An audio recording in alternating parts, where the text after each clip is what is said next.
I love you. It's a great honor to welcome D.O. Gibson on this program. He is a hip hop artist from Toronto, Ontario, Canada, and a very well-dressed man at that.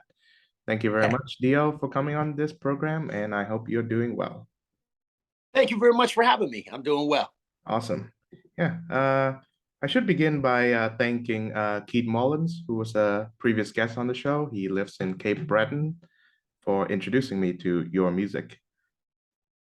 Oh, Keith is a great friend, and it's been great to make music with him. And I also have that Cape Breton connection. That's where my dad is from. So Ah, it's been cool to also have another reason or excuse to travel out to Nova Scotia and see my family, but also work on music. mhm. Yeah, so I wish to begin by asking you about your childhood background. So what's it like growing up in Toronto, Canada? Well, the cool thing was I didn't really grow up in Toronto, even though I'm in Ontario, the province.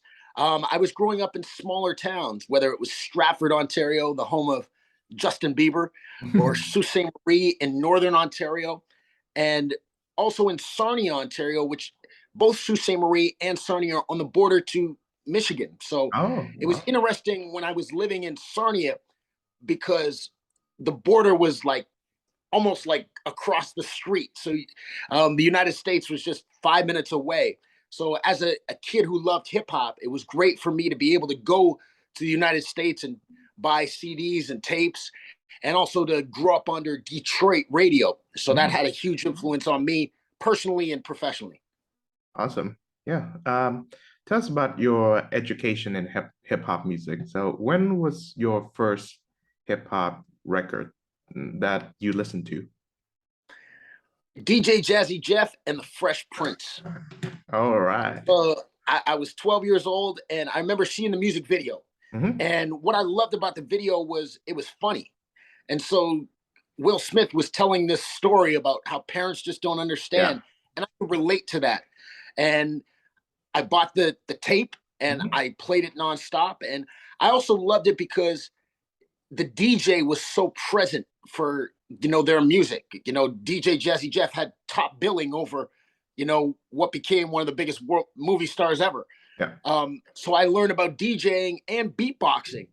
And then I went to a concert. My dad took me to my first rap concert, which was DJ Jazzy Jeff and the Fresh Prince. So I remember just standing there in the crowd and just being in awe of this guy just rapping and captivating the crowd. And I just said, I want to do that. Awesome. Yeah, which does make me feel nostalgic for the days when, there's a DJ and the rapper as the top billing act. Nowadays, it seems that the rapper takes center stage for the majority of the time, and the DJ, or at least they're called producers now, Yeah. are seen on the liner notes, and sometimes in order to get their names out there, they would have this thing called a watermark, where they would insert at the either the beginning or the end of the song, so that yeah, something like I think it was DJ Mustard who first started that, Yeah. but yeah. Yeah, definitely. And of course you got DJ Khaled too, right? Right, And yeah. he doesn't just have one watermark, he'll have another one, Yeah, another one. DJ Khaled. Um, We the which best. makes it yeah, we the best, which makes it awkward when you're listening to it as an album Yeah. because every single song has that. Hmm. So you could just really tell that it's moved to a singles based culture where he's not expecting people to listen to it from start to finish. It's really pushing the singles because it does kind of get annoying when every song that you come out with has that. Hmm. Yeah, DJ Khaled, I don't think, he's made like 10 albums so far, but I don't think he's an album guy. He makes songs, and some of them become hits, and he uses it on the strength of those songs. He promotes his album. There are, but I think a lot of I think early hip hop started out as songs, but the album format became developed, especially in the 80s, in the 90s, especially. Yeah, so tell us about that. What are some of your favorite albums that you've heard as a kid, hip hop Sure. wise? Yeah, and it's interesting when you say that album format, because I think the reality of music when you grew up in the 80s and 90s and early 2000s was you'd hear the single, Yeah. and the single or the music video would entice you to see you want to invest your money into an album. It's not like Spotify where everything's at the tip of your fingers. So um, I remember checking out LL Cool J and hearing Mama Said Knock You Out, Hmm. and that made me want to buy the album, and listening to it from start to finish and hearing the different stories that he's telling. So it's not just a single where it was trying to get on the radio. And then Nas and Yeah. Illmatic was another just standout because I'd never heard lyricism on that level. And that same summer, I'm listening to Wu-Tang Clan Mhm. and their first album.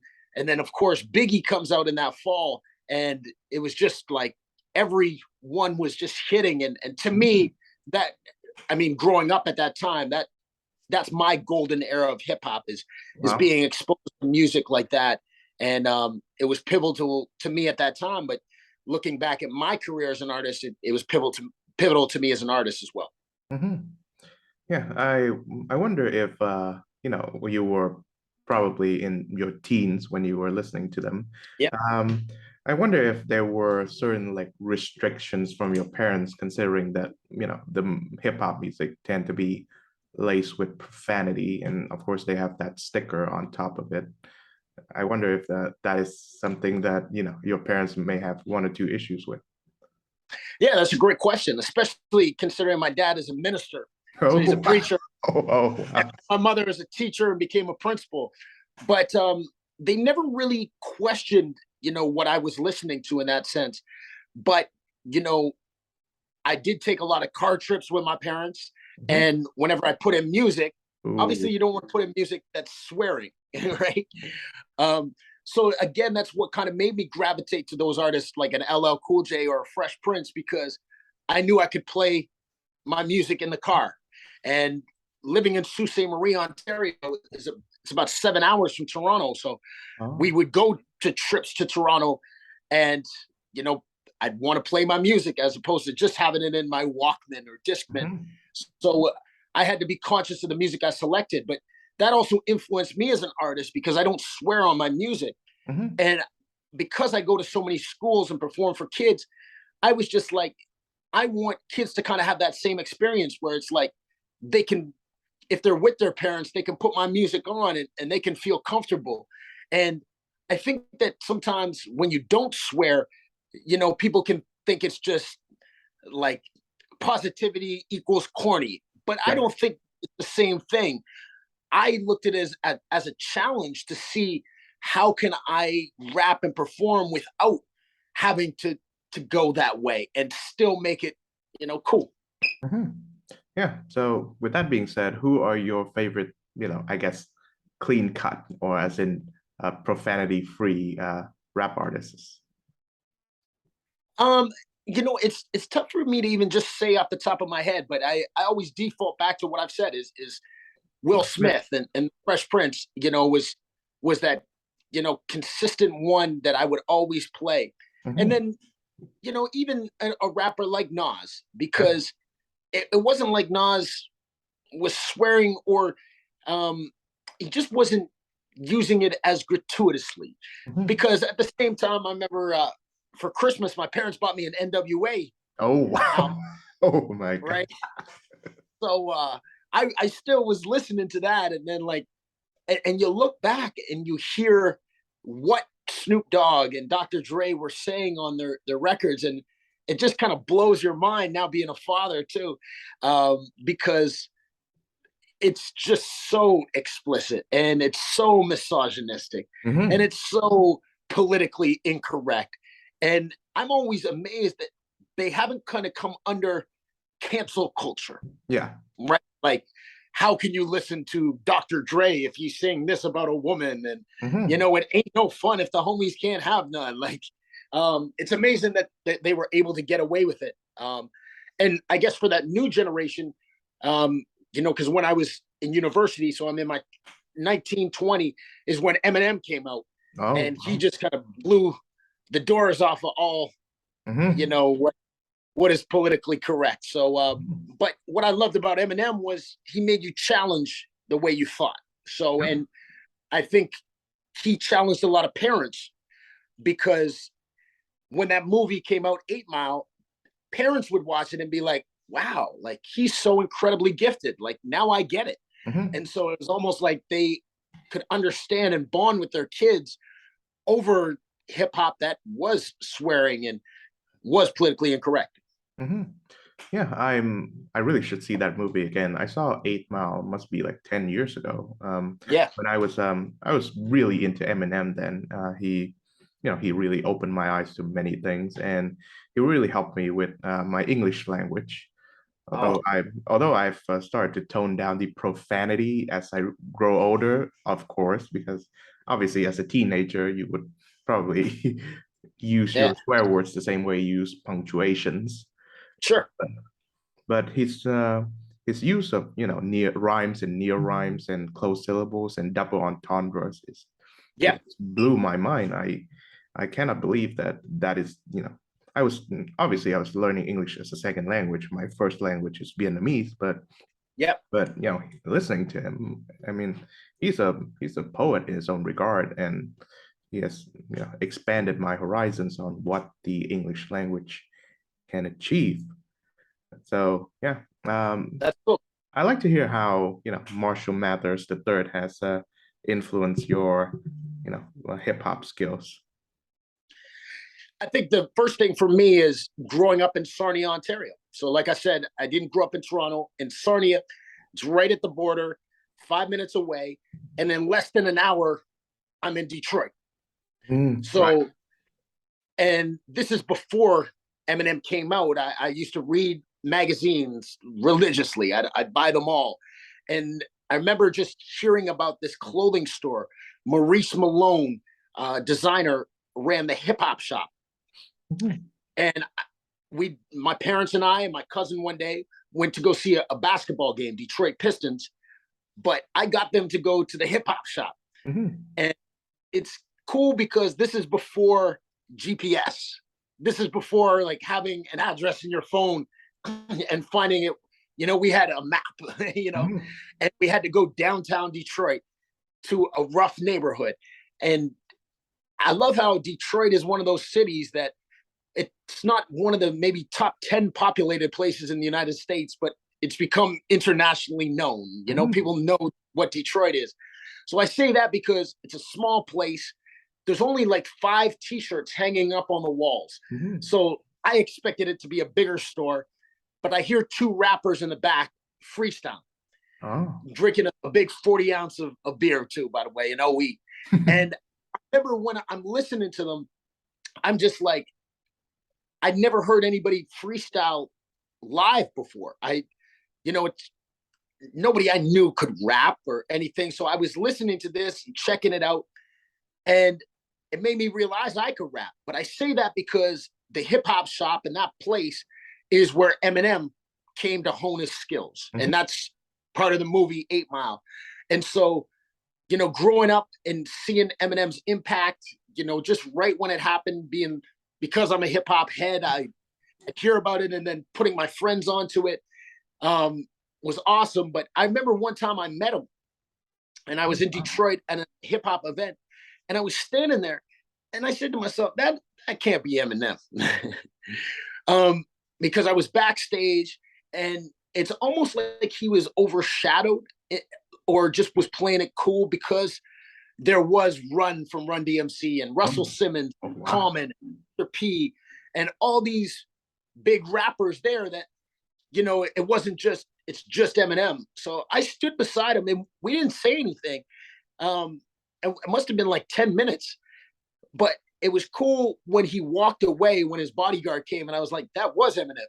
Mhm. And he just kind of gave me this look that I'll never forget. And it was just like a head nod and a look in my eyes and just an acknowledgement. And I just always felt that was cool because it was just he was showing me respect when like he didn't have to show me respect.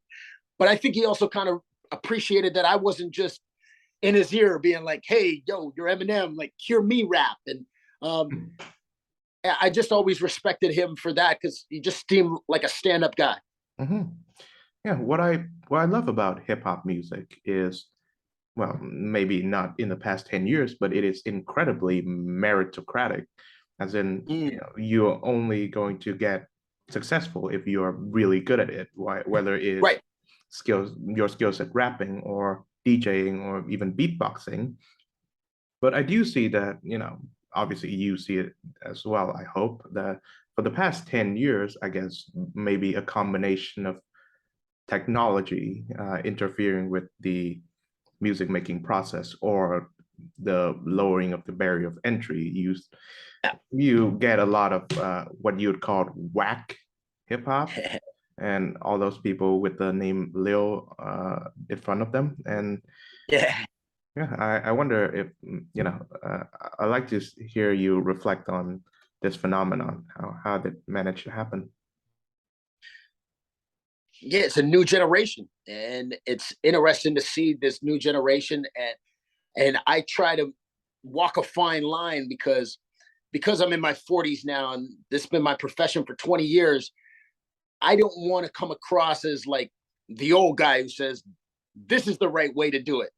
I try to be accessible to some of these artists, and some of them win me over. Like a great example of that is Migos. Like when I Mhm. first heard Okay. Migos, I just was like, this Yeah. is trash. Like Versace, this makes Versace, no Versace, sense. Versace. Yeah, that's the one. Versace, yeah, and even before that, Future. Hmm. And I guess one of the things that really helped me was I was going to Atlanta a lot. So I would go to, I performed at an event for BT Hip Hop Awards 10 years ago, or I'd go to the music conference A3C, or I'd just be in Atlanta. So even though I didn't like Future when he did Tony Montana, when I was in the club and I heard the music, it just kind of clicked. Hmm. Like I could see the way people were responding to me to it. I could just feel it a lot better, and so that's what kind of just made me realize there is some skill involved. I knew that there was, but it was just a different level of skill when I was used to listening to rappers like a Big L or a Razkaz or Biggie that were just known for their lyricism. So um, I still struggle with a lot of it though. Even the melody based stuff, it doesn't connect with me. Hmm. But there's a lane for everything, and so I find it's harder to find some great music these days, but it's out there. Like, I can't complain about the current state of hip hop when like Joey Badass just released a really great album, or Black Thought just came out with something. So, um, and I love when artists are collaborating in those different respects, like whether it's Drake and Future or Drake and Migos, because it just kind of brings it a little bit more into context. Hmm. You know, a great art in that is frequently utilized in hip hop is sampling, and this is Yeah. probably the greatest invention in popular music that in my humble opinion. And Mhm. hip hop does that a lot, and that's why the first hip hop record that ever got popular, which is Sugar Hill Gang's Rapper Delight. It got sued by the band Chic because the bass line was Yeah. from their song Good Times. And but eventually, Nile Rodgers liked the record so much that he kind of relented. But the art of sampling, I think, it's for the most part invented by DJs, and now producers use it. And there are some people sample better than others. There are those with a way too obvious sampling. For example, I remember there was this hit song that came out a few years back, again DJ Khaled, called, was it Wild Wild Thoughts with Rihanna. And Oh, right. yeah, there was this Oh, guitar riff that is clearly taken from that Santana song, yeah. yeah, Maria Maria. But there are Yeah. those who use samples in a very inventive ways that you really have to look it up for those to happen. So yeah, I'd like to hear you comment on that sampling, that great art. I'm really interested because, like, when I'm growing up and listening to music in the 90s, they're sampling music that's 15, maybe 20 years old. Mhm. Like when Puffy is doing his catalog or doing Biggie, Juicy, like Yeah. that song really was like 18 maybe years before. And I look at it today because I'm like, it's 2022. I don't feel like you can kind of get away with sampling a song from 2006, Mhm. right? Like Yeah. it to me that just seems like yesterday. But it's interesting how that the whole genre of hip hop was doing that from just music 10, 15 years ago and reusing it. But to me, it got me familiar with music, or like it made me want to find who are these artists that have provided the backbone. And I remember when I'm a teenager, I started getting into George Clinton and Parliament Funkadelic Mhm. because I knew that was the layering sound for so much, especially West Coast hip hop, but also Redman was sampling them a lot, and all those grooves and that jazz and the funk. So I feel like it was a great era of hip hop that used sampling, Mhm. but I love it now too that you have that musicianship. And I think one of the things that changes is, number one, as an artist, you want to clear your samples, like if you're going to put it out in a major way. And that can be a really tedious process. It can be a costly process, and it can be a lengthy process. But the other side of it is music licensing. Yeah. And as an artist, you want to get your music into TV shows and movies and video games. And you learn very quick that if there's samples in there, that people don't want to even mess with it because it's just becomes an added headache. Mhm. So it made me want to just make sample free music. And I want to work with live musicians. And you brought up Keith Mullins in the beginning, but that's one of the things that drew me to him is this guy can play the guitar, he can play the keys, he can play the drums, he can play the harmonica. And just having that range and just gives me more of an appreciation, because what KRS-One, one of my favorite rappers, taught me is, like, as a rapper, your voice is an instrument. Mhm. As much as I'm looking at a keyboard and a guitar at my place right now, and as much as I'd love to be able to play those, I'm still mastering my instrument. But one of the things that I think a lot of artists lack these days is the ability to play live. Right. Yeah. And one of my favorite things was going to open mics when I was coming up. And at these open mics, there would be a live band. There'd be the piano and bass guitar and guitar. And what that did for me was it made me realize how to use my voice as an instrument with that band, to not overpower them, to look at them and get into the groove that they're going into, as opposed to just coming with my backing tracks and, back then Mhm. hitting the CD and Mhm. play and rapping over there. Yeah. So I'm just glad that I had that chance to perform with bands. And I think every rapper and musician, well, rappers really in that sense, should have that experience of playing with a band, because it really forms you and shapes you in so many ways. Mhm. Yeah. So speaking of, what is your most memorable live hip hop performance? My most memorable live hip hop performance. Um, well, you know what? I just kind of go with what comes to my mind, and going to see Nas and Wu Tang Clan Oh wow. um, last week in Toronto was awesome. It's just great to see, like Nas on stage and still rapping at Mhm. age 50 almost, and Wu Tang, and it made me like realize how much I remember like rapping word for word with them. And I'd seen Wu Tang a few times and got to meet some of the members over the years. So um, that was just such a tremendous performance. I think the hard thing with COVID obviously has been, not going to concerts the last Oh, few years, not yeah. seeing um, live music. So that's tough. But what also comes to mind is common sense. And I remember going to see him downtown Toronto. It's like 25 years ago now. Mhm. And he just put on an amazing show at a small venue. And it's nice to go see Nas and Wu Tang, but I don't like these big venues. Mhm. Like it's just it's too big. Yeah. Like to be in a smaller place. Like I don't want to look at the TV screen to see you perform. I want Hmm. to be up close. So I just remember Common putting on an incredible show. I went to go see Outkast back in the day too, and they put on such an amazing show. So those are the kind of standout ones for me. Oh yeah, yeah. I think hip hop, the same way as stand-up comedy, works best in close and intimate Yeah, setting. you're right. Yeah, But of course, because when a rapper gets, really famous and there are a lot of demands to see them, then of course big venues are just an inevitability unless a rapper just shows up in a random club out of the blue without prior announcement. right. Yeah, That'd be the greatest. Yeah. So you've been rapping for 20 or so years, two yeah. decades.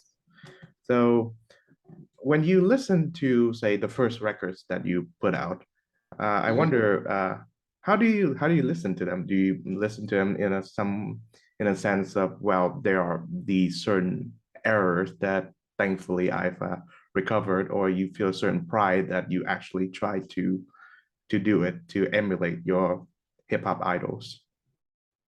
Right. Yeah, I love that question. Yeah, because I think the biggest step you make as an artist is coming out with your first music, because in your mind you're the greatest artist, and you think you're going to have this instant success, and then when you come out with it, it's like, I thought the world was waiting for me. It's like, it's not like that. Or people hear your music and they don't think it's the greatest thing, or they might say you sound like this person. Like for me, it was sound like Nas. Mhm. And I think what my challenge was, because I come from a freestyle background and I love just going with the flow and coming off the top of my head with things, that when I got to the studio or when I was making songs, I wasn't doing that.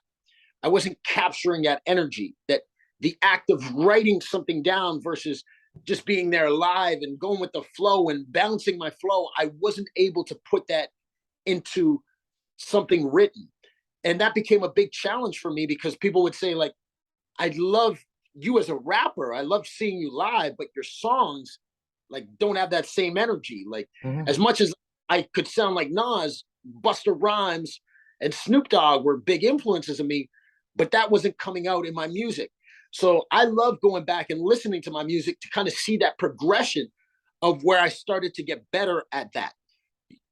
But it really just came from trial and error of putting myself out there, seeing what was working, what wasn't, and then going back to the drawing board and just looking to improve and improve. And I, I was just listening to some of my older music a couple of days ago, and for me, I like to say that it stands that test of time. Like, um, and I also say that in my music videos, because I have videos where there's beautiful women in there, but I look back at my catalog and I'm not embarrassed. I'm not like, oh man, like what was I doing? My son can't see this. Like he's gonna look at his dad a different way. I like how things were tasteful and that they've aged well. And big part of that is because in Canada we have grants. So Yeah. Much Music, our MTV would fund our music videos. So I would get $20,000 to make a music video.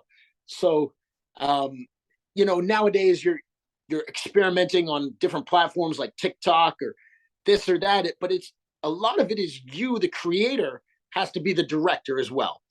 And if you're not very tech savvy, it's hard to like pull things off. Whereas like when I'm shooting these music videos, it's like you show up that morning and you're the star of the movie. There's big trucks outside, there's 30, 40 people working on this music video and you're the star.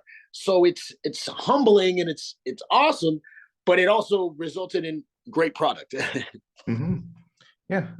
It does make you feel quite envious too with those rappers whose first album was like an instant hit. Again, you mentioned Nas. I mean, he may Yeah. have made several great albums after Illmatic, but I think Illmatic it will always be his greatest album. And there are other artists who's had like great successful debuts too. Jay-Z Mhm. is another one. I think Sure. Kanye West's debut album Yeah. is really good. Dr. Dre's, it's just a classic, even though he has done rapping before with NWA and such. Sure. Yeah, Snoop Dogg. Mhm. Yeah, of course, and Snoop. But I'm glad you mentioned, being a father and having a kid and such, because hip hop is, for the most part, is not a family friendly genre of music. Of course, the poetry and the talents of the artists are undeniable, but the subject matters in which they address are something that is very R-rated and sometimes even Mhm. X-rated. And there are certain behaviors and characteristics that they promote, is which does not fit, I guess, what you'd call a healthy mind or healthy personality. For example, the worship of criminal behavior, of course, and Well, criminal minds like Scarface.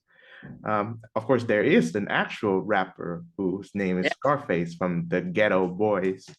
And so that's right. I wonder, how do you introduce your kid or kids to the medium of hip hop? How can you foster that appreciation for the talents and the artistry, but also, we should probably warn them that, this is not, don't try this at home, so to speak. I, for me, it's interesting because it's all my kids have known. My son's turning 12, and all he's known is that his dad's a rapper. Hmm. And that's my identity. And at his school, I perform at his school, so he knows everybody at his school knows his dad's a rapper. When I took him out, like, I got to go to this event, and I got to bring you, buddy. And he's like 3 years old. Like, he would come with me, so he's just experienced that part. But what I found was challenging was last summer was both of my kids, my son and my daughter, were in the car, and it was my daughter's birthday, and she was turning 9. No, yeah, she's turning 9, and we're driving back, and they're playing their music, which was Cardi B, Oh. and her friend, who's a white Russian background, Oh. is rapping along in the background, but they're saying the N word Hmm. and the B word and the F word, but like, and I'm sitting there like, what do I do as a parent? Um, Obviously I don't want my kids to swear, but like, this is the music they're listening to. I was growing up listening to the same thing, but then there's also that issue. To me, the more problematic thing is the N word, Hmm. Yeah. and having a white kid say it. And my daughter is mixed, but she looks white. Um, but I just said to myself, it's not a teachable moment right now. Um, I'll talk to you about it another time, and I don't have to reference this. But it is about having that communication with kids and paying attention to what they listen to. And one of my favorite things is making playlists with my kids. And when we go on long trips, when I go to see my parents that live 3 hours away, my son will update the playlist, and my daughter will say, "Put this song on there," and that way I can get a chance to hear what they're listening to. And they're real big fans of Lizzo. Hmm. I think that's great. I like Lizzo's music, and I like her message, um and so I haven't had to deal with like my kids like really rebelling and choosing this crazy gangster music that I was listening to, or I had friends listening to punk rock, or you know like real heavy things that um you know were just really pushing the boundaries. So I haven't seen that from my kids, and I find that, like, it's not a disrespect to the lil rappers, but I find that their music's not pushing the boundaries as much as like a Public Enemy back in the day, Hmm. or Rage Against the Machine. They Hmm. just had such a message involved that like, even if you didn't agree with it as a parent, you could kind of be like, they're challenging, my kid to think outside the box. And I find that message is lacking from a lot of the popular music nowadays. Yeah, yeah, I understand. And, you know, of course, the N word is, it's a huge matter in hip hop circles. And I, for one, thinks that I think that should be, I guess, people should eventually stop using it. And Right. yeah, and it's there's always that very very funny meme when you ask non-black your non-black friends who was in Paris in Right. reference to that one very popular Jay-Z and Kanye West For song. sure.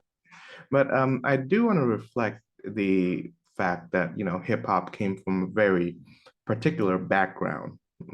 The uh, urban black neighborhoods Yeah. of New York and California, and of course Atlanta, Georgia. But Sure. but because of but of course because of the media and the internet, and also on its own merits, it has become a worldwide phenomenon. For example, people in parts of the world like myself who may not encounter black people on a daily basis knows about hip hop and knows about black people and their struggle for many things, among them racial equality via the hip hop artists. Mhm.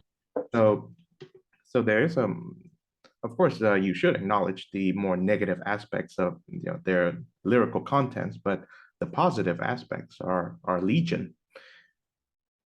Yeah. Yeah. Yeah. Like I just find it fascinating to me. Like my first time I was in Japan in Tokyo, and um, we're performing, and people would know my music, and to hear people rapping along, but then after it, not being able to communicate with anyone, Mhm. and ignorance on my part, I just took for granted that everywhere in the world people would speak English, and it, like, or that like the train station, the subway, there would be English as well. It's not just going to be Japanese, but it's just Japanese. And you go asking for help, and nobody is speaking English, and there's no black people. It got to a point where after a few days, when I saw a white guy walking down the street, I gave him like a nod, a Mm. brother nod, as we call it, and that was fascinating to me. But then going to Taiwan and seeing the differences there, or going to Singapore, and just seeing Hong Kong. I was even just talking about it yesterday. It's just these different experiences in Asia. But as you mentioned, that common connection with hip hop, and how people learn about these stories and about culture from all over the world. So, like, when I'm a kid growing up and hearing about Rodney King, Mhm. it's like I'm learning about police brutality, and I'm learning about how there are issues between black people and police in LA. Yeah. And nowadays, a kid might learn about it through George Floyd, but Mhm. through hip hop was just like that tool for me to learn. But it's cool to see so many people around the world have that learning experience. And finally, it's like when I went to Singapore, I connected with this DJ. He'd come to Toronto before. I'd met him in Amsterdam. So I'm meeting him at different places. But I'm thinking to myself, like, how cool is this? Like, I'm out in Singapore. I'm with my man DJ Koflo, and he's taking me to these restaurants, taking me to these places I would never know, showing me like the authentic culture. But one thing we have in common is this love for hip hop. And it brings together people from all over the world, and you make these lifelong friendships. And because even when I went back, I'd go see them, and we'd hang out and catch up. But it's through hip hop that you connect with people around the world. Oh yeah, big time. So let's bring us to Toronto because I know that people know of Toronto hip hop through obviously Drake, but I, I do know that there is a vibrant hip hop scene in Toronto before he came along. There was this guy, Cardinal Official, right? And he was the guy before Yeah. Drake rechristened Toronto the Six. There was Cardinal Official, and he named it T Dot. So yeah, Yeah. I'd like to hear you talk about the Toronto hip hop scene. Yeah. It's interesting how kind of over the last few years, Cardinal's really kind of been that person that people will reference. I think You know, if you're in Canada, it starts with one name and one name only, though. It is Maestro Fresh West. Ooh. And Maestro Fresh West in 1989/90 released the song Let Your Backbone Slide. And it was so significant because it was on the same level as anything out in the game. And it became this massive hit. To this day, it's still like one of the top Canadian songs. It wasn't until just like 2008 that Drake had surpassed the sales of this song. Oh, wow. And what I love with Maestro is he's really become a mentor of me, but to so many people too. They call him the godfather of Canadian hip hop. And he's still releasing music. He just came out with a children's album, came out with a book. He's on a TV show. He's been acting. He's done movies with like Omar Epps and Mekhi Phifer. Wow. But it starts with Maestro. And then you really get into an era where it was Cardinal, but bigger than Cardinal was Choclair. So Choclair was the rapper that was touring, and I'd go to his shows, and he opened up for Outkast, and he was the big name, and Cardinal was the opener. And Socrates. And Socrates started working in New York, and he put out an album that had Common and Pharoah Monch and Master Ace, and he's working with Redman, and Choclair and Socrates have a song with Old Dirty Bastard. And so, like, to me, those were the guys that were just really doing it. And then I got to say the Rascals as well, because they're coming from the West Coast of Canada. And they just really had started things in the early 90s and then made huge hits. But, I was going to just say that, but the one person that you can't talk about Canadian hip hop without mentioning is Classified. Yeah. Are you familiar with him? No, this is the first time I've heard of him.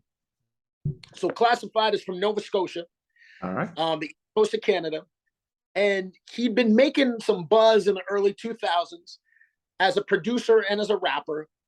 And then he started touring when nobody was touring, and he would do just take a bus, like a Greyhound bus, like buy a bus ticket and go to the next town. And his music just started getting better. And I realized it when he came to Toronto and he put on a show, because in Toronto in 2007, 8, 9, it's called the Screwface Capital, meaning that when you go to a show, everybody just stands like this. Nobody gets down. Nobody throw your hands in the air. Nobody does it. But Classified came. The show sold out. Everybody's jamming. And I'm like, wow. And then I had the opportunity to tour with him. And we went across Canada. And it didn't matter how small of a town the place was or how big it was. He'd sell out every night. People knew all his lyrics. And he's done that year after year after year after year. So it's like Drake is always going to be the person that people talk about on an international level. Cardinal be the person that people say put them on to Toronto. Maestro is the one who started it, but you can't talk about Canadian hip hop without saying Classified. Right. I should also mention a name, Snow from Toronto, with the hit song Informer. Oh boy. Yeah, well, what's crazy with that is just how big of an impact that had. And then how quick it seemed to fall off. I remember for me, it was when they parodied it on Saturday Night Live. It just seemed like automatically that song wasn't cool anymore. What are you doing listening to? And I can't imagine what he was going through at the time. I had the chance to hang out with him at an award show a few years ago. And I was just blown away by just how cool he was, just a down-to-earth guy. And what a lot of people might not realize is he continued to make music.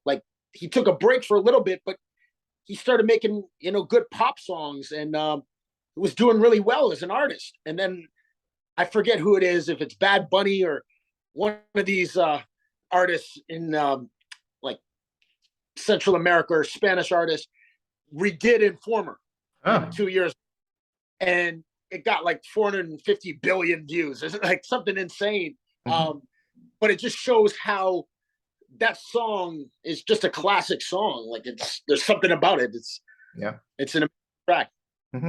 Yeah, he was going he was going to jail when Yeah, when that song became like a hit, and yeah, that he was he was writing or performing about that, the incident that led him into jail in the first place. yeah, precisely. So Was it's it it's real, and that's the thing. People thought that like he was faking it, or like, and it's like no, it's actually real.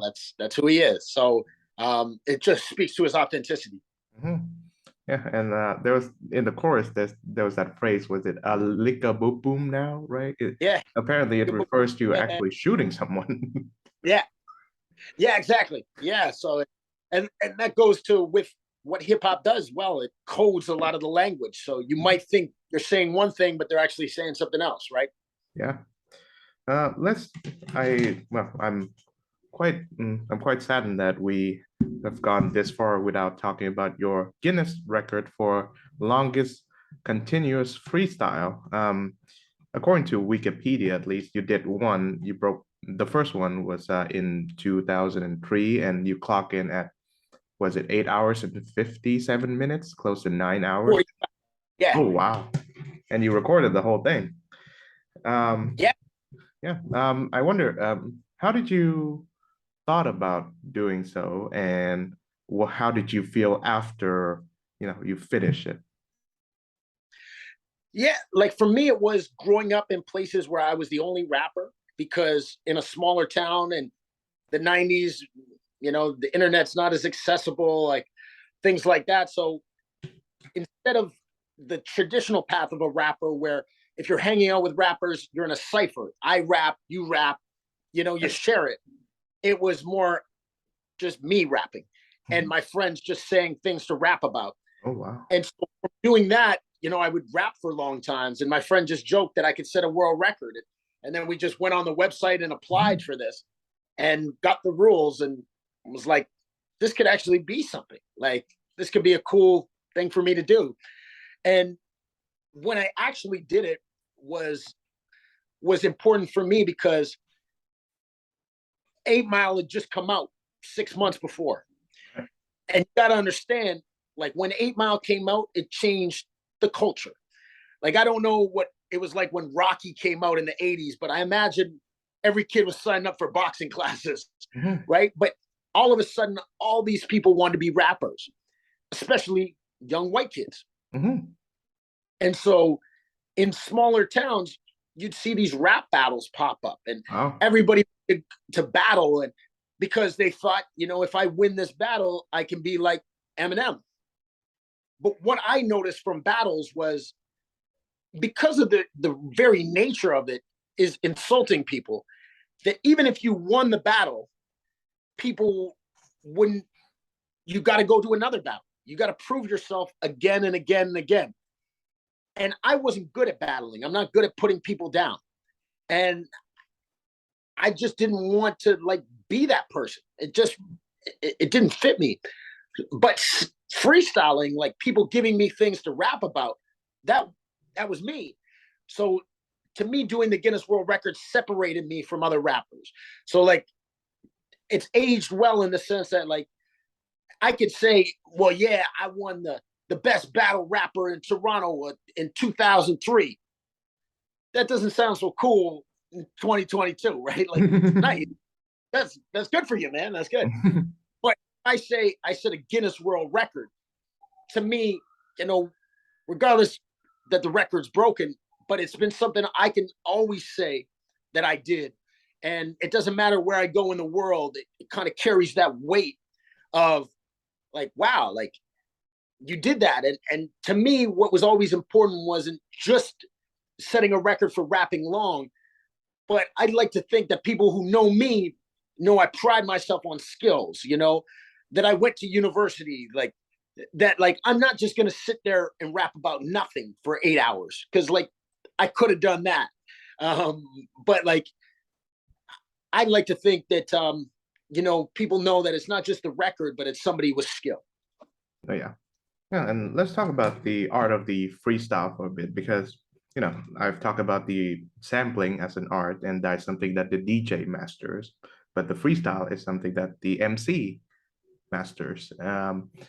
one of probably the worst thing you can be accused of as a rapper is, you used a ghostwriter. The words that you are performing are not your own. And of course, Drake has been, accused of that, credibly or not, I'm not sure. But what his response was to do a freestyle. I remember on, was it that show on BBC with Charlie Sloth or something? But yeah, Okay. it's but I would look at these freestyles, and I thought this is the most amazing thing ever, because it's not just word association. You have to you have to make it rhyme as well, and you have to do it on beat, and you have to do it, you know you have to improvise it.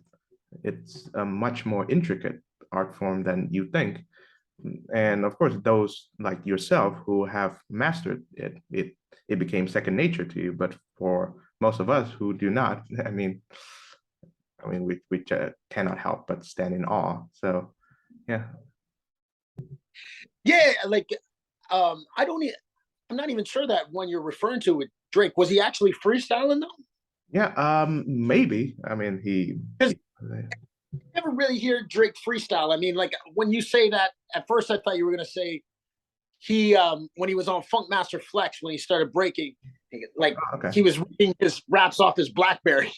Oh, right. People were like, what are you doing?"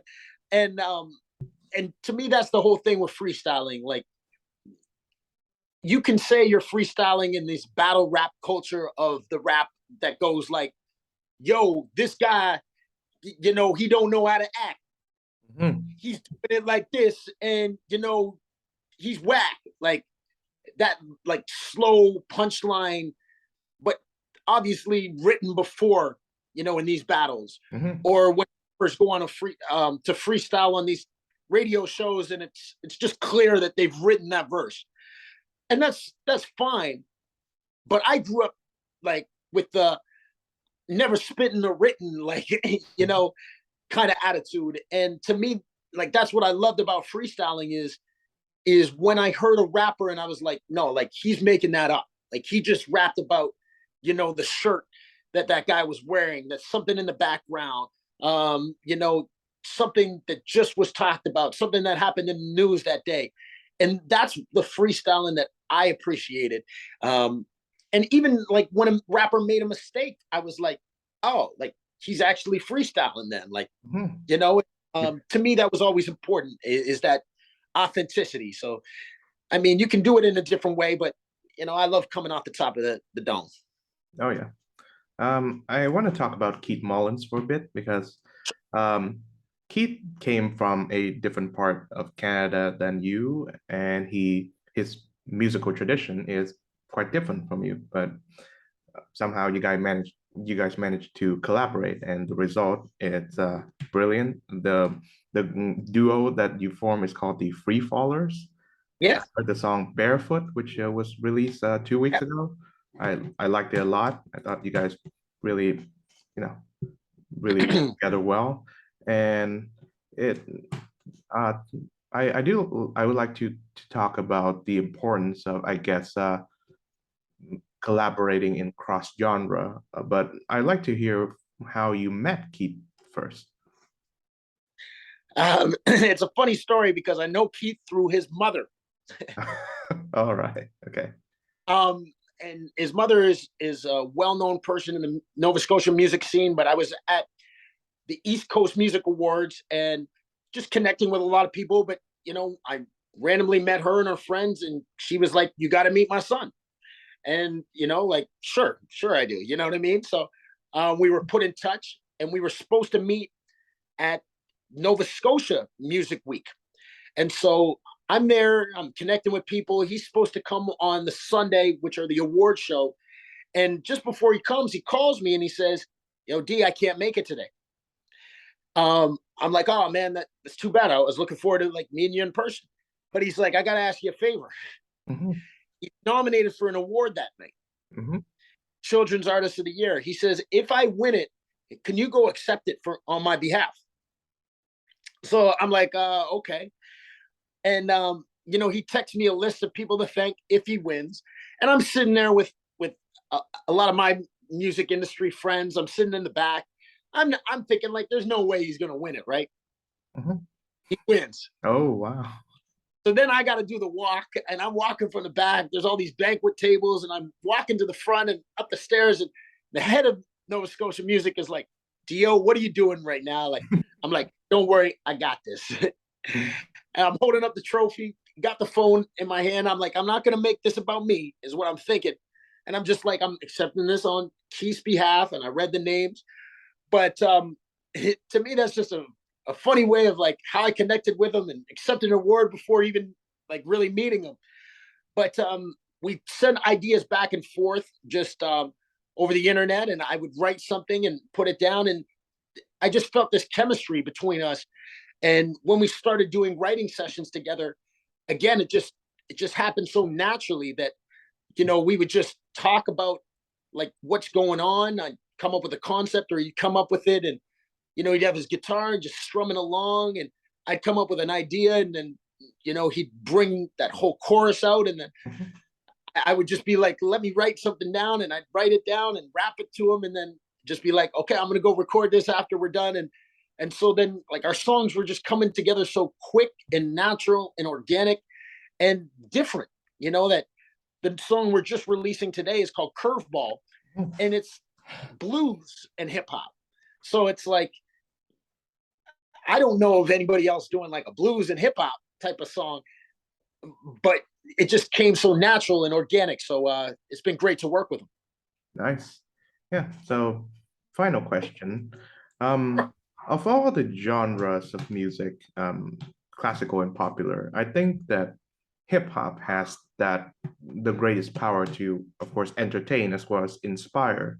Because in my observation, at least, when you listen to like a jazz record or a rock record, I mean, yeah, you often think, well, I'd love to see him live or I'd love to meet him. Mm. But this is back when I was a teenager, and I'm sure that many of those who were my age at that time thought this way. When I listened to a rap record, say an Eminem record, I thought, I want to be that guy. I want to be like that. Yeah. And of course, the classical understanding of, say, creativity is that the artist is a medium and the art is a product of the muses who travels through him to create this piece of art. So it's not the artist who creates the art.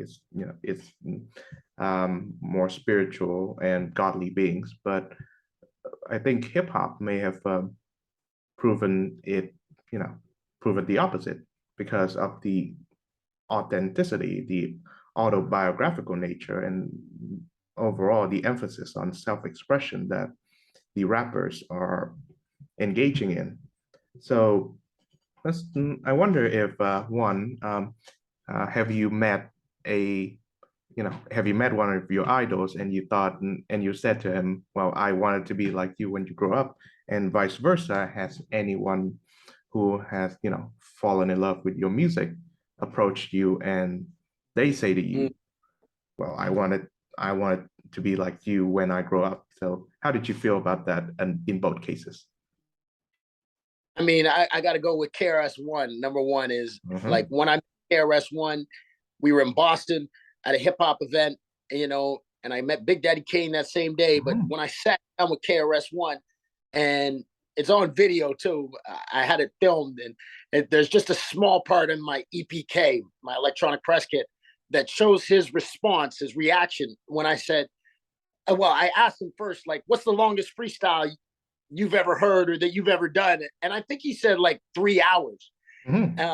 Like I don't know, like 1 hour, maybe like 3 hours. And like he was saying it in a way like, see, like I could rap for an hour, 3 hours. And I said the Guinness World Record. What? 8 hours, 45 minutes. And like his facial expression was just priceless to me because I was like, this is the guy that I look up to. And for him to just give me that respect was awesome. And it was crazy because Immortal Technique was in the room right there too. And I helped Immortal Technique get back there. Mhm. So it was crazy for that to happen.